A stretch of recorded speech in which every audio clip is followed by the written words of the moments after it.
আবহাওয়ার খামখেয়ালিপনার কারণে মালদায় আমের উৎপাদনে ঘাটতি দেখা দিতে পারে, সে কারণে দাম বাড়তে পারে আমের, যা নিয়ে দারুণ চিন্তিত মালদার আম চাষিরা। কেননা এবার জেলায় পর্যাপ্ত পরিমাণে বৃষ্টির ঘাটতি রয়েছে, আবার এর পাশাপাশি চলছে প্রচণ্ড দাবদাহ। আমের মরশুমের শুরুতেই ফলনে মার খাওয়ার সম্ভাবনা, এবারই হয়তো লাগাম ছাড়া বাড়বে আমের দাম। আসলে তীব্র গরমে আমের বোঁটা শুকিয়ে ঝরে পড়ছে।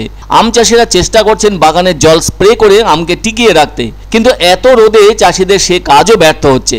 এবছর এমনিতেই গাছে গাছে মুকুল এসেছিল দেরিতে, তার উপর গোটা এপ্রিল মাস এবং মে মাসের 15 দিন ধরে রোদের বন্যা আমের ফলনের সর্বনাশ ঘটিয়ে দিয়েছে।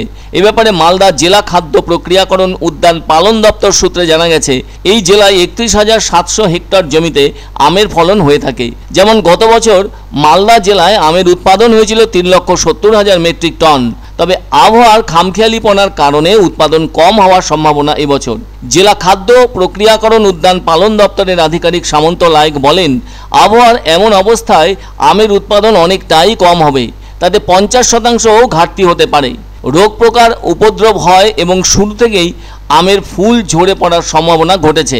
দেখা যাচ্ছে এবছর ল্যাংড়া প্রজাতির আমের ফলন অনেক কম হবে, সেদিক থেকে লক্ষণভোগ ও আশ্বিনার ফলন ভালো হবে। এখনও পর্যন্ত যা পরিস্থিতি তাতে আমের ফলন 3.25 লক্ষ মেট্রিক টনের কাছাকাছি হবে, যা কিনা গতবারের তুলনায় অনেক কম। এখনও পর্যন্ত ফলন যা হয়েছে তাতে করে হিমসাগর 60 থেকে 65% হবে, সেদিক থেকে ল্যাংড়ার উৎপাদন প্রায় 40% মতো হবে। অন্যদিকে আম্রপালি ও গুটি আমের ফলন ভালোই হবে। আম চাষি দিলীপ ঘোষ জানান, গত বছর 20 থেকে 25 টাকা কেজি দরে বাজারে আম বিক্রি হয়েছিল, এবার সেই দাম অনেকটাই বাড়বে। বিশেষ করে ল্যাংড়া, হিমসাগর, লক্ষণভোগ আমের দামও যথেষ্ট বাড়বে। আগামী 2 সপ্তাহের মধ্যে মালদার আম বাজারে আসবে। অবশ্য আম কিনতে আমপ্রিয় মানুষজনকে দামের ব্যাপারে যথেষ্ট হিমশিম খেতে হবে বলে অভিমত আম চাষি দিলীপ ঘোষের।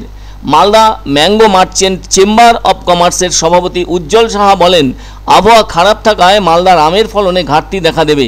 গত বছরও এই জেলায় 3.5 লক্ষ মেট্রিক টন আম উৎপাদন হয়েছিল, এবারে সেখানে প্রায় অর্ধেক উৎপাদন, যা কিনা প্রায় 1.5 লক্ষ মেট্রিক টনের মতো। এদিকে জেলার অর্থনীতি নির্ভর করে সিজনাল ফল আমের ওপর, কিন্তু সেই আম গরমের কারণে গাছ থেকে পড়ে যাওয়ায় এমন অবস্থা দাঁড়িয়েছে বলে জানান উজ্জ্বলবাবু। বলতে হচ্ছে জেলার 5 লক্ষ আম ব্যবসায়ী ক্ষতিগ্রস্ত হবেন।